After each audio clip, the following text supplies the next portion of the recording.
असदुद्दीन अवैसी साहब, असदुद्दीन अवैसी साहब, हुमायूं, पुलिस मजलिस इत्तेहाद आपको उनको मुखातिब बनवाएंगे। मैं ज़हमत खिताब देता हूँ आले जनाब बैरिस्टर असदुद्दीन अवैसी साहब।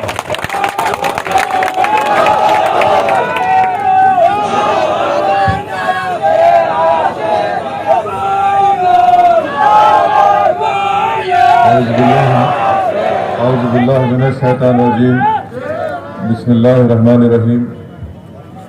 अस्सलामु अलैकुम वरहमतुल्लाहि वबरकातुहू। मजलिस इत्तेहादुल मुस्लिमीन के रुकन असम्बली कारवान मोहतरम जनाब कौसर मोहिउद्दीन साहब,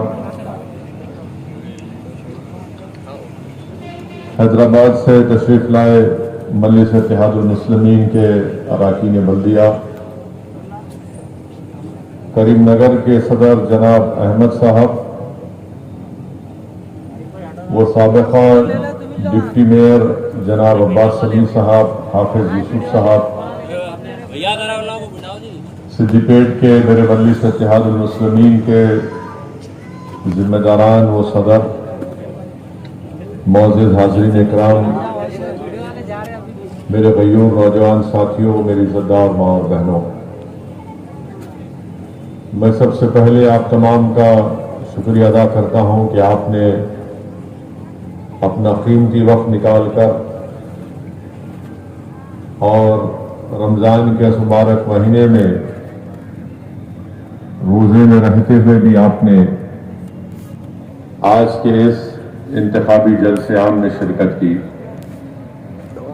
मैं आप तमाम का शुक्रिया अदा करता हूँ और साथ ही साथ आपसे अपील भी करता हूँ कि 30 तारीख के दिन जो सिद्दीपेट के बल्दिया के इंतखाबात के रायदही का दिन है, इसमें मजलिस इत्तेहादुल मुस्लिमीन की जानिब से 5 उम्मीदवार मजलिस ने खड़ा किए हैं।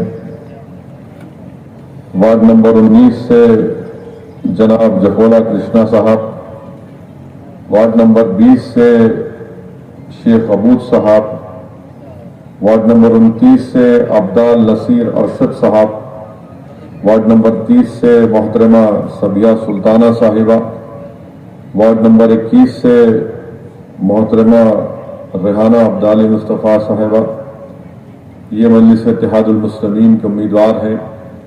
मजलिस इत्तेहादुल मुस्लिमीन का इंतखाबी निशान पतंग का है और मेरी आपसे तबन गुजारिश है कि आप मुत्तहिद होकर अपने एक वोट का सही इस्तेमाल करें और इन 5 बल्दी हलकों से मजलिस इत्तेहादुल मुस्लिमीन के उम्मीदवारों को अपना वोट देकर और अपनी दुआओं से इनको कामयाब और कामरान करें। मेरे अजीज दोस्तों और बुजुर्गों, मजलिस इत्तेहादुल मुस्लिमीन आपकी मताए अजीज है। मजलिस इत्तेहादुल मुस्लिमीन पिछले 65 साल से ज़्यादा आवाम के दरमियान में रहकर आवाम की खिदमत करती आई है। मजलिस इत्तेहादुल मुस्लिमीन के खिदमात का एक रिकॉर्ड है। इस जमात ने कई नशीब व फराज को देखा। इस जमात को बड़े मसाइब और मुश्किलात का सामना करना पड़ा। मजलिस इत्तेहादुल मुस्लिमीन के कायदीन को हमारे बुजुर्गों ने बड़ी तकालीफ उठाकर, बड़ी कुर्बानियाँ देकर जेल की सोबतों को बर्दाश्त किया और इस जमात को आज इस मुकाम तक पहुंचा दिया। मेरे अजीज दोस्तों और बुजुर्गों, वतन अजीज के हालात से आप तमाम बाखबर और इसको जानते भी हैं कि किस तरीके से हमारे वतन अजीज में खास तौर से अक़लियतों को, उनकी आवाज़ को दबाने की कोशिश की जा रही है, उनको उनके खिलाफ नफरत फैलाने की कोशिश की जा रही है। और ऐसे दौर में बहुत ज़रूरी है कि आप अपनी एक सियासी आवाज़ को मजबूत करें। मैं आपके दरमियान में ये कहने के लिए नहीं आया हूँ कि 30 तारीख के दिन आप असदुद्दीन ओवैसी के नाम पर वोट दीजिए।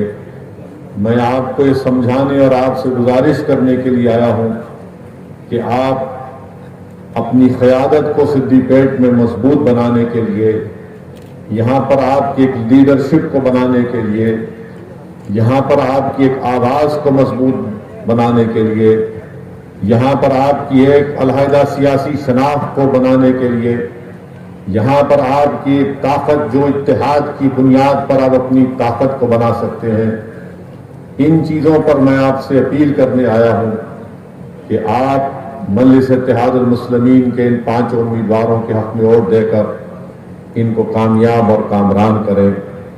मेरे अजीज दोस्तों और बुजुर्गों, मजलिस इत्तेहादुल मुस्लिमीन पर तनकीद तो बहुत की जाती है और एक मिजाज बन चुका है कि मजलिस अगर हैदराबाद से छोड़कर कहीं पर भी इलेक्शन लड़ती है तो तमाम सियासी पार्टियों के सर में दर्द शुरू हो जाता है, पेट में दर्द शुरू हो जाता है कि आखिर क्यों मजलिस इत्तेहादुल मुस्लिमीन हैदराबाद में बैठकर हैदराबाद से बाहर निकलकर इंतखाबात में हिस्सा लेती है।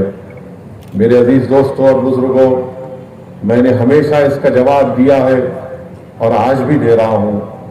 मैं जिस जमात से वाबस्ता हूं, मैंने उस जमात के अपने बचपने में इस जमात के उन दिनों को भी देखा जब मजलिस इत्तेहादुल मुस्लिमीन के पास इतनी सियासी ताकत नहीं थी, मजलिस इत्तेहादुल मुस्लिमीन के पास इतनी शोहरत नहीं थी। मैं उन दिनों से उस जमात को देख रहा हूं।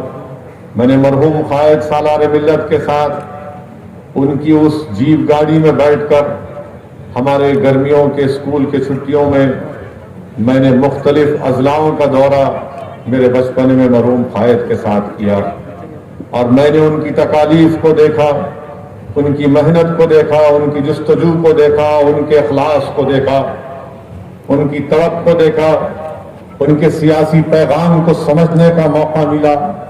और जो बात मरहूम कायद सालार मिल्लत अपनी वलवला अंगेज तकारीर में और अपनी गरजदार आवाज के जरिए कहते थे कि हमको अपने एक सियासी प्लेटफॉर्म की जरूरत है, हम मुख्तलिफ अक़लियतों को अपने एक मरकज सियासी की जरूरत है।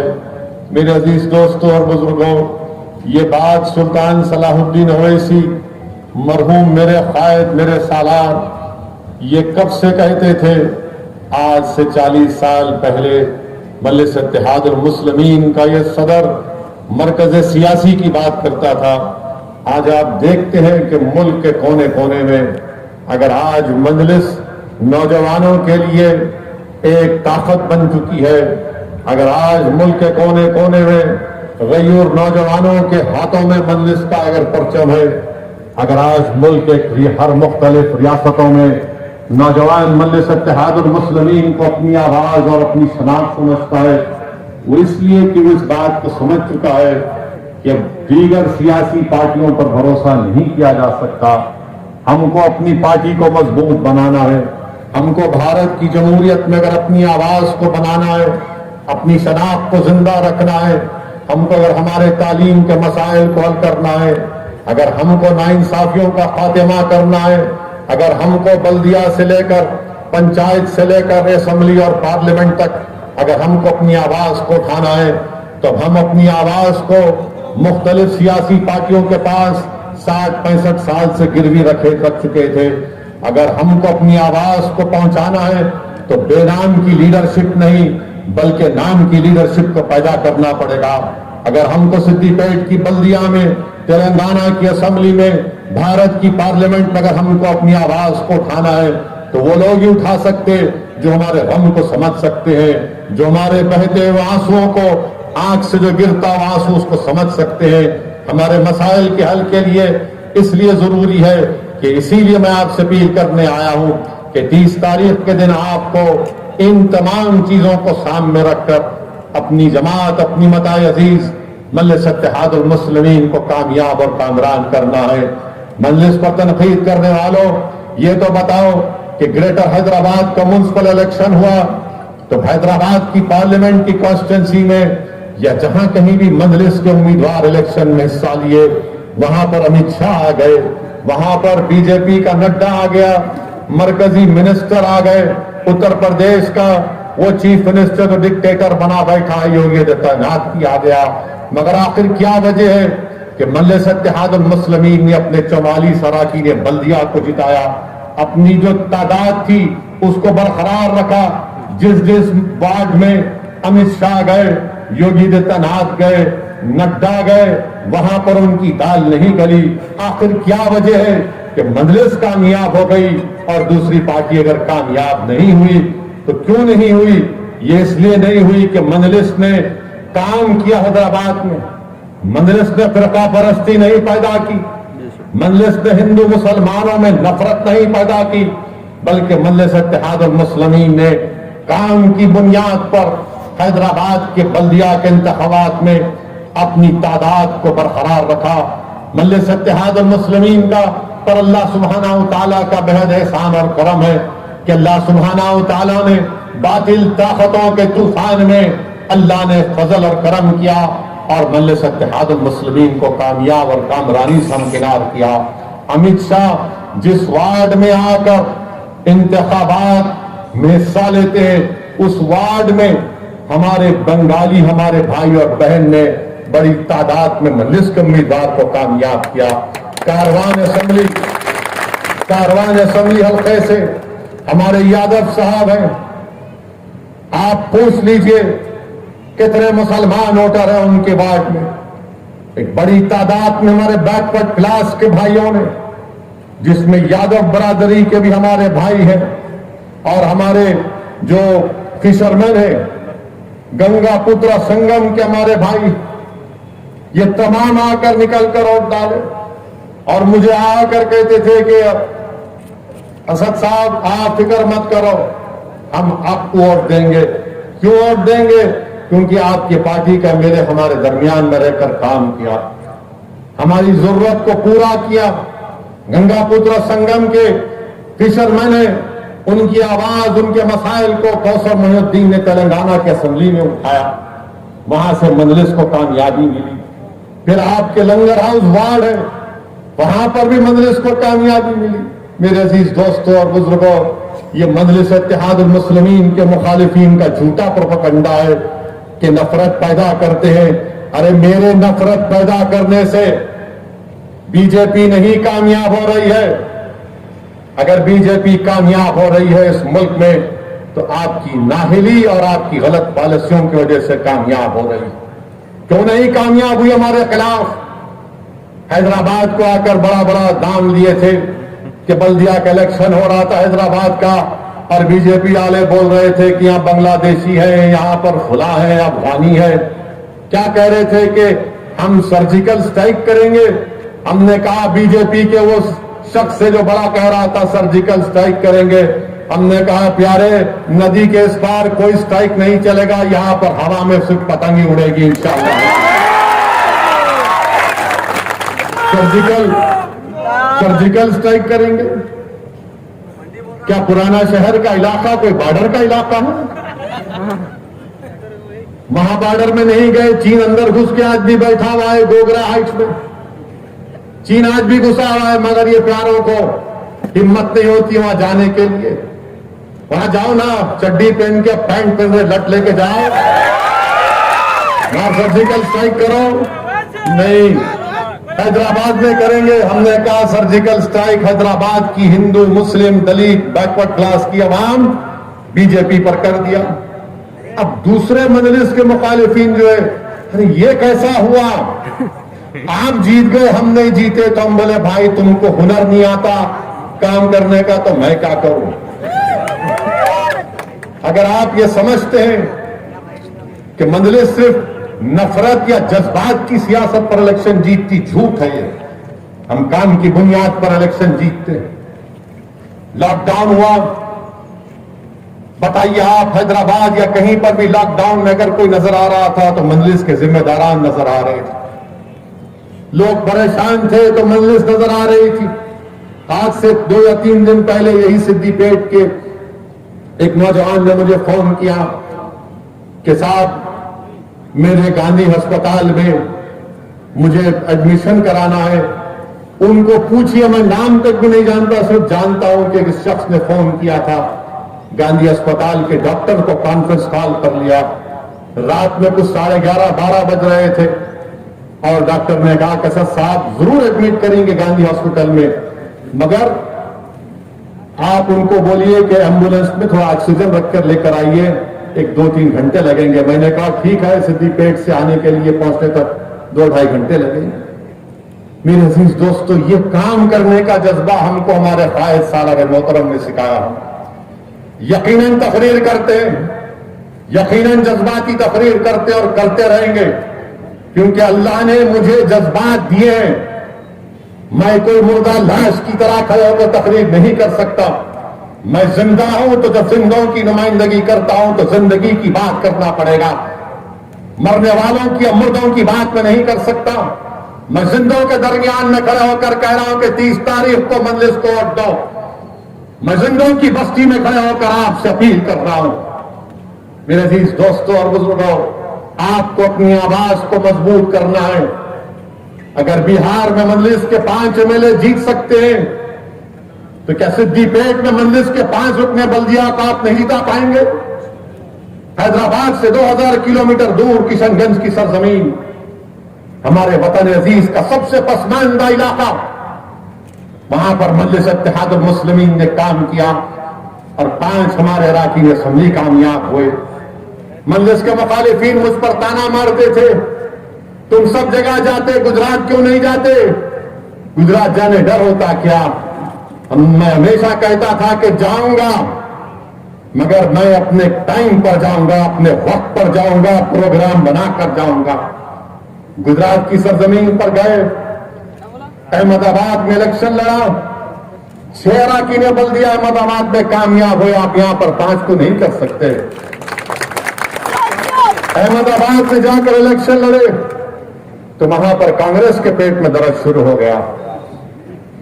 बोले कि आप इनको जिताने आए हैं और डिवाइड करने आए हैं। जहां मेरा नाम, मेरी पार्टी का परचम देखते, इनकी जबान में तोतों की तरह ये शुरू हो जाते, मियां मिट्ठू बनकर वोट काटने आए, उनको जिताने आए। अरे मैं इलेक्शन जब मजलिस लड़ती है, ना हम किसी को जिताने के लिए लड़ते हैं, ना किसी को हराने के लिए लड़ते हैं। हम इलेक्शन लड़ते हैं तो खुद को कामयाब करने के लिए इलेक्शन लड़ते हैं। अहमदाबाद में जीते, गोधरा में मजलिस ने 8 उम्मीदवार खड़ा किए। वो गोधरा 2002 में इंसानियत का कत्लेआम गुजरात की सरजमीन पर हुआ था। उस गोधरा में हमने इलेक्शन लड़ा, 7 अराकीन बल्दिया कामयाब हुए। और क्या हुआ? 7 जीतने के बाद इलेक्शन तमाम मजलिस के मुखालिफिन बोल रहे थे कि बी टीम वोट काट रहे हैं, वोट काट रहे हैं, वोट काट रहे हैं। हम इलेक्शन जीते। अब जीतने के बाद क्या किया मजलिस ने? क्या हिकमत अमली अख्तियार की मजलिस इत्तेहादुल मुस्लिमीन? हमने अपने हिंदू भाई को इंडिपेंडेंट जीत कर आए थे, उनको गोधरा का रुकने बल्दिया बनाया और डिप्टी मेयर मजलिस इत्तेहादुल मुस्लिमीन का बना। गोधरा में किया। मोडासा में 9 रुकने बल्दिया जीते कांग्रेस के 6, सबसे बड़ी अपोजिशन पार्टी मजलिस इत्तेहादुल मुस्लिमीन है मोडासा गुजरात में। मेरे अजीज दोस्तों और बुजुर्गों, हमारा मकसद एक ही है कि सियासत में हिस्सा लेंगे। जमहूरियत हमको इस बात की इजाजत देती है और इलेक्शन इसलिए लड़ना है कि हमको सिद्दीपेट की बल्दिया में हमारी आवाज होना चाहिए, हमारे मसाइल की तर्जुमानी होनी चाहिए, हमारी तकालीफ को दूर होना चाहिए। ये गया जमाना कि नहीं हम तुम्हारे ठेकेदार है, हम तुम्हारे लीडर है। मैं किसी को अपना लीडर नहीं मानता, मैं सिद्दीपेट में लीडर बनाने के लिए आया हूं। आपको इंशाअल्लाह आपको लीडर बनना है, आपको खास बनना है, आपको बड़ा बनना है और आप बनेंगे इंशाअल्लाह ताला। ये मेरी जिंदगी का मकसद है। मैं यहां पर अपनी मकबूलियत में इजाफा करने के लिए नहीं आया हूं मेरे भाई। अल्लाह ने बहुत इज्जत दी, अल्लाह का फजल और करम, मगर मेरा काम, मेरी जिम्मेदारी बहैसियत एक सिपाही मजलिस इत्तेहाद मुस्लिमीन के ये है कि मैं आपको लीडर बनाऊं, आपको क़यादत बनाऊं, आप अपने मुकद्दर के फैसले आप करें, आपकी वार्ड की तकालीफ मसाइल की तर्जुमानी आपका आदमी करे। ये पैगाम मैं आपसे आपके सामने रखने के लिए आया हूं। अब दूसरी अहम बात कि यकीनन हमारे मुल्क में कोविड बहुत फैल चुका है, कोरोना बहुत फैल चुका है।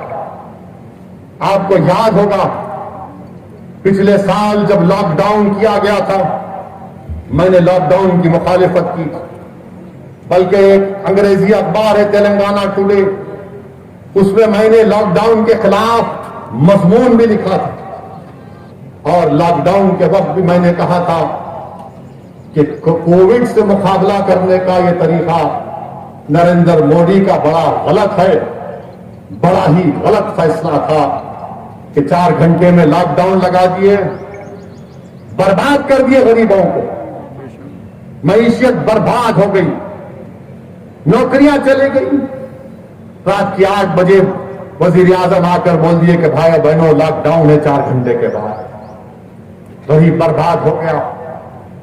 कोविड खत्म नहीं हुआ तो मोदी जी ने कहा मेरे पास अभी अभी रात में सो गया था, सुबह उठा करवट लेकर सीधे तरफ तो मेरे दिमाग में आइडिया आया कि अगर हम थाली बजाएंगे और ताली बजाएंगे तो कोरोना फैलेगा।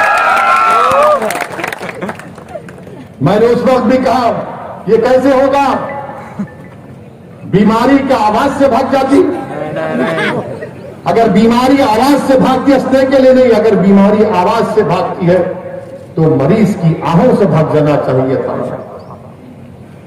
उसके बीवी के रोने से भाग जाना चाहिए था, उसके बच्चे जो यतीम हो जाते हैं उससे भाग जाना चाहिए। मगर कहा वजीर आजम ने कि थाली बजाओ, तो इनके दीवाने भक्त जिनकी आंखों पर पर्दा पड़ा हुआ है, जिनके दिमाग में सोचने की समझने की सलाहियत खत्म होकर रह गई, पूरे आ गए थाली बजाओ थाली बजाओ।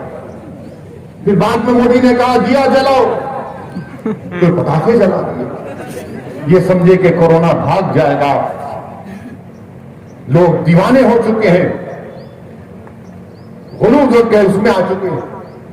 कोरोना नहीं गया तो फिर क्या किया, बोले कि ये तमाम फेल हो गया, अब इसको मजहबी रंग देते, तबलीगी जमात को इल्जाम लगा, ये तबलीगी जमात इनकी वजह से कोरोना फैल गया, ये जिम्मेदार, ऐसा कैंपेन चलाया टीवी के ऊपर। याद रखो आप, मैं आपको याद दिला रहा हूं पिछले साल अप्रैल मई की इसी महीने की तारीख में, थोड़ा अपने हाफिजे को ताजा करो, दिमागों पर जोर डालो, टीवी का याद करो कि पूरे टीवी पर अखबारात में तबलीगी जमात मुसलमान की वजह से कोरोना फैल गया।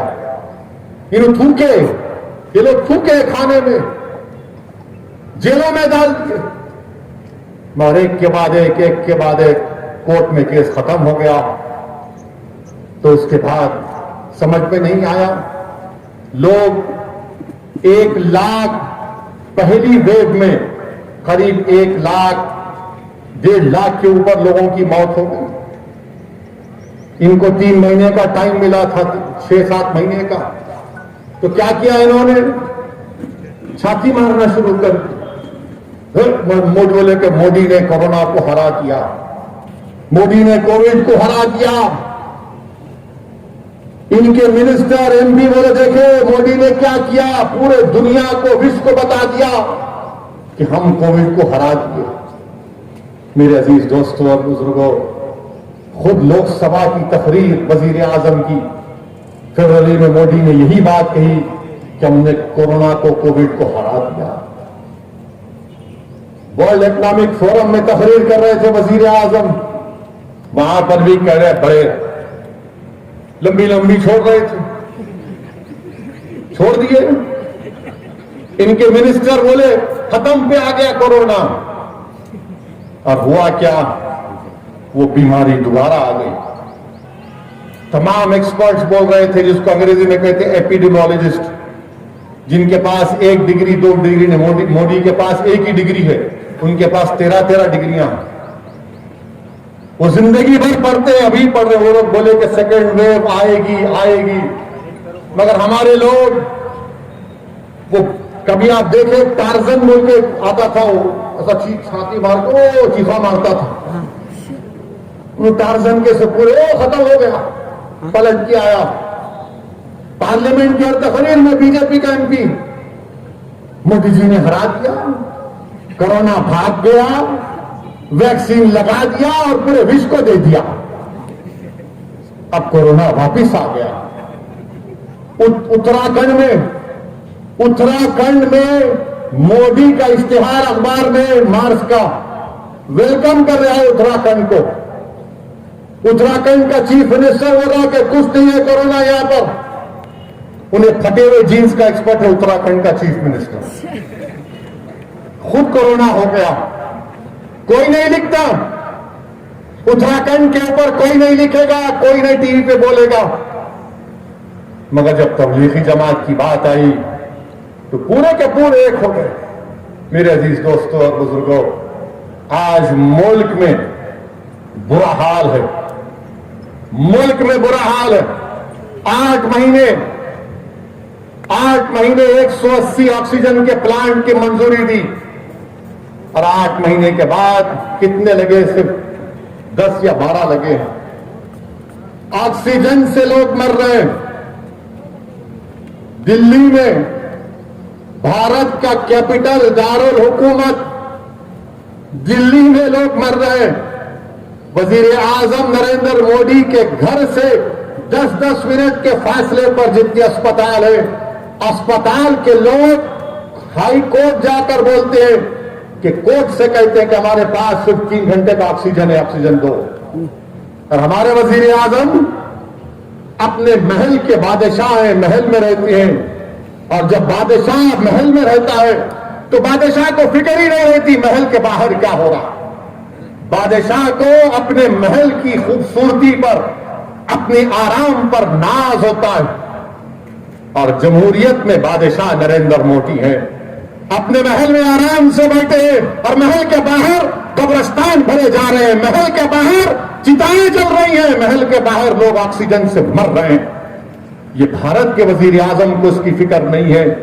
आप खुद सोचो थोड़ी देर के लिए, मेरी सिद्दी पेट के गयूर अवाम, अगर दिल्ली की सरजमीन पर ऑक्सीजन से लोगों की मौतें हो रही हैं, अभी भी हो रही हैं, शमशान घाट भरे हुए पड़े हुए। हद तो यह हो गई कि मीडिया ने रिपोर्ट किया कि शमशान घाट में जगह खत्म हुई तो फुटपाथ पर जलाना शुरू कर दिए किसी के अंतिम संस्कार। मगर भारत के वजीर आजम, बीजेपी के लोग, आरएसएस के लोग, वो सर्जिकल स्ट्राइक पुकारने वाला खामोश बैठे हुए।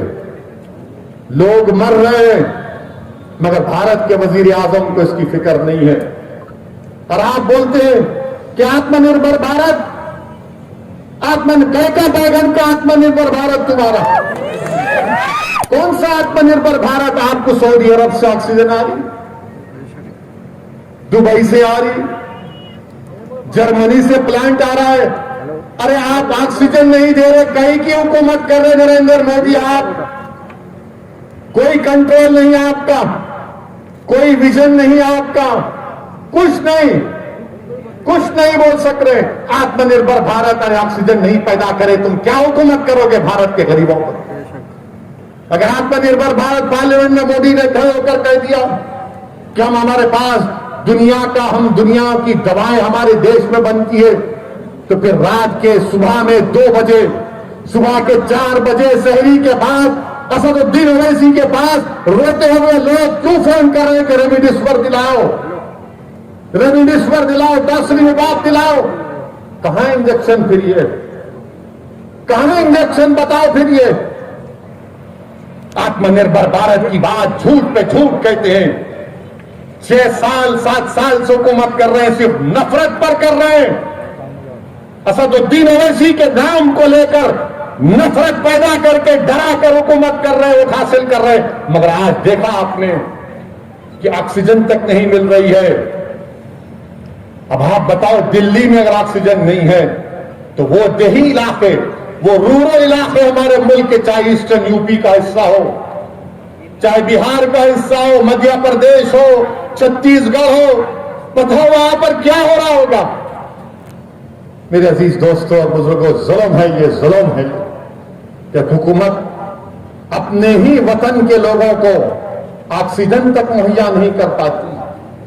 और फिर अमित शाह आकर ये मार्च में, अप्रैल में लिख के लाया, ना तो बोलते मीडिया वाले झूठ बोले। अमित शाह जो है, उनकी तारीख को मीटिंग लिए होम मिनिस्टर, हाँ 23 अप्रैल को भारत के होम मिनिस्टर मोहतरम जनाब अमित शाह 23 अप्रैल को पूरे स्टेट को बोल रहे, जरा मेरे को खत लिख के भिजाओ तुम्हारे पास कितनी ऑक्सीजन है, कितनी की जरूरत है। भाई साहब, आप क्या 7 साल से मच्छर मार रहे थे? 8 महीने पहले कोविड आया, फर्स्ट वेव आया, तो आपका काम नहीं था। ये आपका विजन है, ये आपकी दूरंदेशी है कि आप रियासतों को बोल रहे 23 अप्रैल को जरा लिख के तो भिजाओ। अरे तुमको तो जून जुलाई पिछले साल मालूम हो जाना चाहिए था कि ऑक्सीजन की जरूरत पड़ेगी। मेरे अजीज दोस्तों और बुजुर्गों, अफसोस के साथ कहना पड़ता है कि दिल्ली जैसे कैपिटल में, जयपुर गोल्डन हॉस्पिटल में 20 लोगों की खाली ऑक्सीजन नहीं मिलने की वजह से मौत हो गई। गंगाराम दवाखाने में 25 लोगों की मौत हो गई। और महाराष्ट्र नासिक में 23 लोग लीक हो गया, ऑक्सीजन लीक हुआ, बंद हुआ, पूरे मर गए। ये हमारे मुल्क का हाल है। बहुत नफरत किए ना आप, हुकूमत करना आपको नहीं आता, सिर्फ नफरत करना आता है, सिर्फ नफरत करना आता है। और अगर कोई बीजेपी वाले से आप पूछो, उन्हें बोलेंगे अरे इन्हें क्या, ये शेरवानी वाला आके इसी बोलता हूं उन्हें। उसके बाद क्या हो, कुछ भी कर लो मगर जीतेगा बीजेपी, जीतेगी। मेरे अजीज दोस्तों और बुजुर्गों, मैं ऐसे अहमकों को कहना चाह रहा हूं कि अगर तुम मरने वालों, किसी का बेटा होगा, किसी की मां होगी, उसकी चिता जल रही होगी, किसी के बाप की खबर बन रही, अगर तुमको उसमें से भी सियासी इख्तिदार की बू आ रही है, तो शर्म है तुम पर, शर्म है तुम पर कि इंसान की मरने पर भी तुमको, तुम्हारी दिल में इंसानियत पैदा नहीं होती। क्यों नहीं जाते नरेंद्र मोदी अमित शाह दवाखानों में जाकर मिलो ना, मरने वालों के घर पर जाओ, मिलो, हिम्मत है मिलने की। और मैं आपको बता रहा हूं, डराने के लिए नहीं कह रहा हूं, बल्कि मुसद्दिक़ा एक बात आपके सामने कहना चाह रहा हूं कि मेरे अजीज दोस्तों और बुजुर्गों, यूनिवर्सिटी ऑफ सियाटल की अमेरिका में, यूनिवर्सिटी ऑफ सियाटल ने कहा कि अगस्त, इस साल अगस्त 2021 तक 10 लाख लोग मरेंगे भारत में, खाली कोरोना से, टीबी से नहीं, टाइफाइड से नहीं, शुगर से नहीं, हार्ट अटैक से नहीं, कैंसर से नहीं, सिर्फ कोरोना से 10 लाख लोग मरेंगे।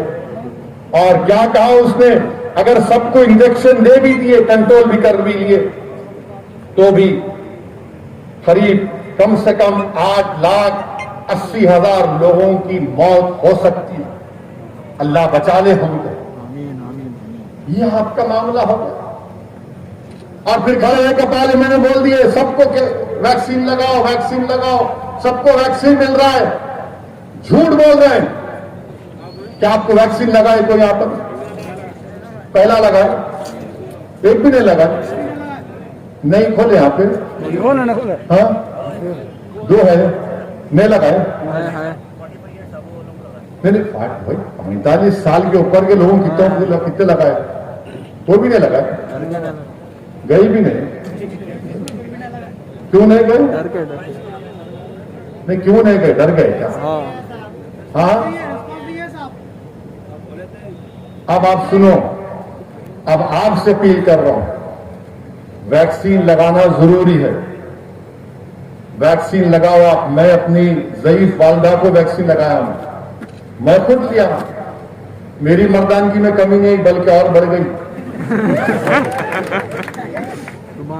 तो वैक्सीन लगाइए, वैक्सीन लगाना जरूरी है, जान बचाना है। अब अगर खुलेगा तो हम कलेक्टर सिद्दीपेट को मैं बोलूंगा कि जरा रोजे के बाद भी खोलो, ताकि जो मुसलमान हजरात है रोजा खोल के जाके लगा दें। मगर लोग बोलेंगे भाई नहीं, वैक्सीन ही नहीं है, दे रहे नहीं वैक्सीन। दिल्ली में बैठे हुए महल में खाली अपने हाथ में तो घुसा लिया, हमको नहीं दे रहे। ऐसी बोलती है हैदराबाद में, कोई बुरी बात नहीं है, हमारा तेलंगाना का स्टाइल है। आप बताइए, इंजेक्शन ही नहीं है, देंगे इंजेक्शन। एक डोज लग गया, 10 लोगों को दूसरे डोज को जा रहे तो हमारे के लिए है ही नहीं। अच्छा, फिर आप देखो माशाल्लाह से कितने हमारे वजीर आजम की दूरंदेशी, उनकी अकल देखो आप, हमारे तारीफ करना। 2 वैक्सीन है, एक कोविशील्ड, एक कोवैक्सीन। मोदी जी बोल रहे मैं खरीदा तो 300 रुपए में बेच, माने 150 रुपए में कि 2 लेना पड़ता। मोदी बोल रहे कि मैं खरीदा तो 300 में बेच, केसीआर खरीदा तो 800 में बेच, और गरीब खरीदा तो प्राइवेट में 1200 से बेच। यानी मामू की दुकान पे नाना की फातिहा कर ले।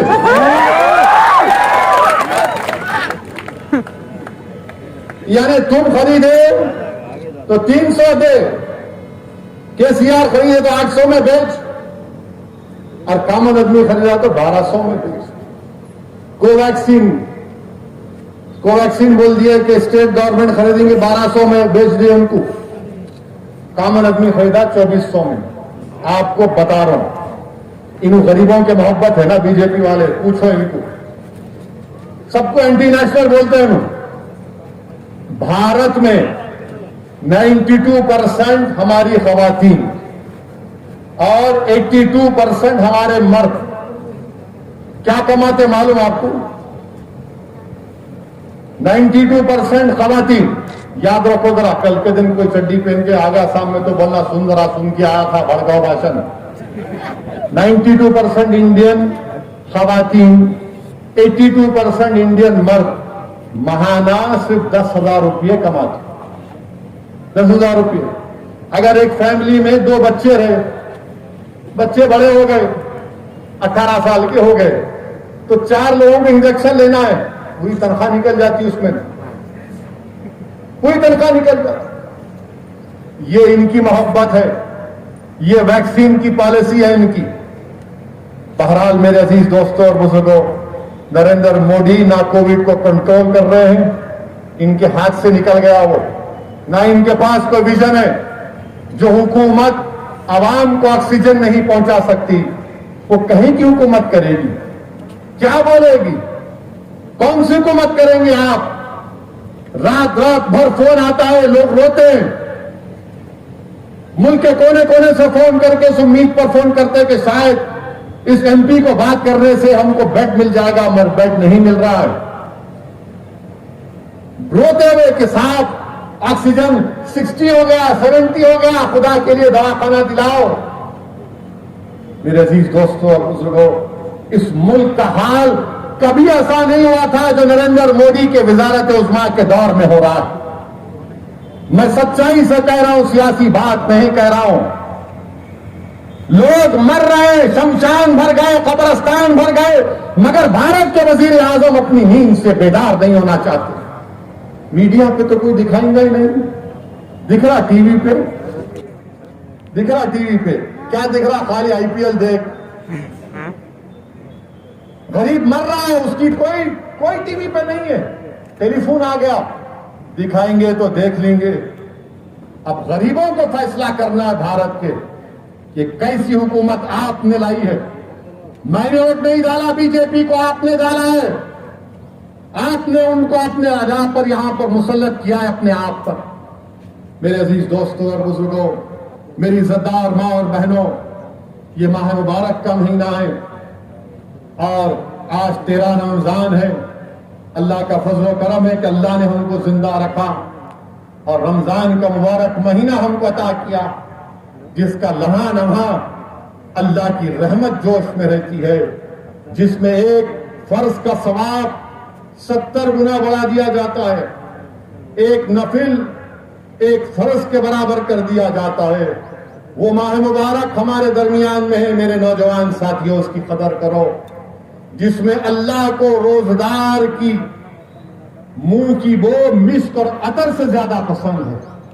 नौजवानों, शुक्र अदा करो अल्लाह का कि अल्लाह ने हमको माह मुबारक अता किया, वो महीना अता किया जिसमें शैतान को जंजीरों से जकड़ दिया जाता है, जहन्नम के दरवाजों को बंद कर दिया जाता है और जन्नत के दरवाजों को खोल दिया जाता है। नौजवानों, अल्लाह का शुक्र अदा करो कि अल्लाह ने माह रमजान अता किया, वो माह रमजान जिसके ताल्लुक से अल्लाह के रसूल सल्लल्लाहु अलैहि वसल्लम नबी शरीफ में फरमाया कि अल्लाह फरमाता है कि रोजेदार की जजा अल्लाह फरमाता है कि मैं हूं अल्लाह कहता है। आप सोचो उसको दे देता हूं मगर रोजे किसी और के खाते में नहीं डालूंगा, रोजा मेरे लिए अल्लाह कहेगा और अल्लाह सुब्हानहू व तआला मग़फ़िरत करेगा अपनी शान के मुताबिक। तो नौजवानों, रोजे रखो, यह ऐसी इबादत है जिसकी जजा अल्लाह खुद देगा, जिसकी जजा खुद अल्लाह देगा। हमसे इंसान है, गलती भी हो सकती, अगर खुदा ना खास्ता लाखों बार खुदा ना खास्ता अल्लाह अगर हिसाब करने पे आ गया तो हम सब खत्म हो गए। अल्लाह से हम यही भीख मांगते कि अल्लाह आप रहम करिए, बस माफ करिए, अल्लाह आप रहम करिए, माफ करिए। ये मुबारक महीना है मेरे नौजवानों, जो रात से लेकर सुबह तक आसमानों में निदा लगाने वाला पुकारता है नौजवानों कि है कोई अल्लाह से सवाल करने वाला, उसके सवाल को पूरा किया जाएगा। है कोई जो अल्लाह से इज्जत तलब करे, अल्लाह उसको इज्जत दे दे। है कोई जो सेहत तलब करे, अल्लाह उसको सेहत दे दे। है कोई जो अल्लाह से उसकी रजा तलब करे, अल्लाह उसको अपनी रजा दे दे। तो नौजवानों, खूब रोजे रखो, खूब इबादत करो। ये कुरान नुज़ुल कुरान का महीना है, कुरान की सालगिरह का महीना है, ये कुरान को नाजिल किया जाने वाला महीना है। तो रहम करिए एक दूसरे पर, मदद करिए और इफ्तार के वक्त अल्लाह से गिड़गिड़ा कर दुआ करिए कि परवरदिगार हमारे मुल्क में इस कोरोना से हमको छुटकारा दिला दे। खूब दुआ करिए अल्लाह से कि अल्लाह तू रोजेदार की रोज इफ्तार के वक्त की दुआ को रद्द नहीं करता। अल्लाह से गिड़गिड़ा कर दुआ करिए, रातों में शब बेदारी करके उठिए, सजदे में गिरकर अल्लाह की बारगाह में रसूलुल्लाह सल्लल्लाहु अलैहि वसल्लम का वसीला देकर अल्लाह से भीख मांगिए कि परवरदिगार इस कोरोना से पूरे मुल्क को छुटकारा दिला दे। मेरे अजीज दोस्तों और बुजुर्गों, ऐसे बुरे वक्त में हमको एक दूसरे की मदद करना है, ये नहीं देखना है कि कौन किस मजहब का है। याद रखो, अगर आप किसी को जानते हैं दौलत है तो तुम दौलतमंद हो तो इसका मतलब ये नहीं कि अल्लाह तुमसे राजी है, और अगर कोई गरीब है तो इसका मतलब ये नहीं कि अल्लाह उससे नाराज है। अल्लाह उससे राजी है जो मुत्तकी और परहेजगार है। अल्लाह उससे नाराज है जो अल्लाह का बागी बन जाता, गुनाहगार बन जाता। तो जिसको अल्लाह ने दौलत दी, दो मदद करो गरीबों की। ये दौलत तुमको अल्लाह की तरफ से दी हुई है, ये तुम्हारी नहीं है, गरीबों को दो। तुम्हारे पड़ोस में अगर कोई गैर मुस्लिम भी हो, दलित हो, हिंदू हो, कोई हो, अगर भूखा है तो खाना खिलाओ। इसलिए कि याद रखो, कुरान करीम में अल्लाह ने फरमाया कि जब जहन्नम में लोगों को डाला जाएगा तो अहले जन्नत उनको देखेंगे, अरे तुम जा रहे हो जहन्नम में। बोले क्यों जा रहे? वो बोलेंगे दो चीज की वजह से, एक नमाज नहीं पढ़ते थे और दूसरा भूखों को खाना नहीं खिलाते। तो नमाज भी पढ़ना है और भूखों को, मिस्कीनों को खाना भी खिलाना है। ये नहीं कहा जा रहा है कि सिर्फ मुसलमान को खिलाओ, ये कहा जा रहा है कि जो भूखा है उसको खिलाओ। आज इसको कोरोना की वजह से जिसको नरेंद्र मोदी जिम्मेदार है, उनकी हुकूमत जिम्मेदार, उनकी वजह से लोग बर्बाद हो रहे हैं, मईशत तबाह हो रही। मेरे अजीज दोस्तों, मेरे बुजुर्गों, जिनको अल्लाह ने साहिब इस्तिताअत बनाया है, जिनको अल्लाह ने इज्जत दी है, मदद करो। अगर तुम सियासतदान हो, अगर तुम डॉक्टर हो, बिजनेसमैन हो, अगर तुम रईस हो, अगर कुछ भी हो, तुम्हारे पास मदद करो, कसरत से दुआ करो, तिलावत करो, अल्लाह से भीख मांगो। मेरे भाई, बहुत बुरे हालात हैं, बहुत बुरे हालात हैं। अस्पताल में जगह नहीं मिल रही है, अस्पताल में जगह भी नहीं मिल रही है। और मेरी बात का याद रखो आप, अगर 80% मुल्क की आबादी को वैक्सीन नहीं लगेगा, तीसरा वेव आएगा, फिर आएगा, खुदा ना खास्ता, खुदा ना खास्ता। मुत्तहिद रहिए। मुझे यकीन है कि आप मेरी इन बातों पर जरूर गौर करेंगे। मैं आज तो आना भी नहीं चाहता था, मगर ये इलेक्शन कमीशन इलेक्शन कराई। इनको तो इलेक्शन नहीं कराना चाहिए था, रियासती इलेक्शन कमीशन को। जब लोग तड़प रहे हैं कोरोना में, आपने इलेक्शन करवाया, ठीक है, मगर 30 तारीख को आप अपने घर से निकलिए, अपना एक अकाउंट मजलिस इत्तेहादुल मुस्लिमीन का इंतखाबी निशान पतंग पर मोहर लगाकर अपनी पार्टी को कामयाब और कामरान करिए। मैं भी आपसे वादा करता हूं कि मैं कोशिश करूंगा कि सिद्दीपेट को कम से कम साल में एक मरतबा जरूर यहां पर आऊं, आपसे मुलाकात करूं, आपके दरमियान में रहकर आपकी बात को सुन सकूं। मगर मजलिस इत्तेहादुल मुस्लिमीन आपकी जमात है, मजलिस आपकी शनाख्त है, मजलिस आपकी पहचान है, मजलिस आपके बुजुर्गों की मीरास है। इसको बचा के रखिए।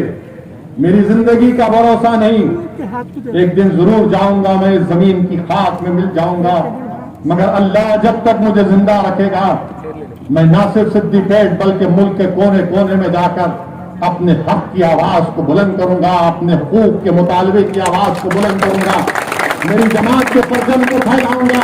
ये मेरी जिंदगी का मकसद है और हम ये काम करेंगे, चाहे किसी को पसंद आए या ना आए। हमको सिर्फ अल्लाह को राजी करना है, हमको जमीन वालों की तरफ नहीं देखना है, उनकी रजा नहीं देखना है, हमको अल्लाह की तरफ, अल्लाह को राजी करना है, हमको अल्लाह के लिए काम करना है। हमारी नीयतों में इखलास होगा तो जरूर अल्लाह सुब्हाना व तआला हमारी मदद करेगा। मैं हुकूमत हिंद से मुतालबा कर रहा हूं, भारत के वजीर आजम से मुतालबा कर रहा हूं कि उठो, उठो मोदी जी, ख्वाब गफलत से उठो। इस देश की जनता परेशान है, इस देश की जनता रो रही है, इस देश की जनता देख रही है कि कहां हमारी हुकूमत, कहां वो हमारे जिसको हमने वोट डाला था, कहां आप नजर नहीं आ रहे। आप दूर दूर तक आपकी हुकूमत के आसार नजर नहीं आ रहे, सुनसान वीरान नजर आ रहा है। भारत के वजीर आजम देखो, उन चिताओं के, उन जलती हुई लाशों के धुएं को महसूस करो, उन कब्रिस्तानों में दफनाने वालों की आहों को महसूस करो। यह हुकूमत को उठना पड़ेगा। यह हुकूमत अगर नहीं उठेगी तो फिर तो हुकूमत करने के लायक नहीं हो।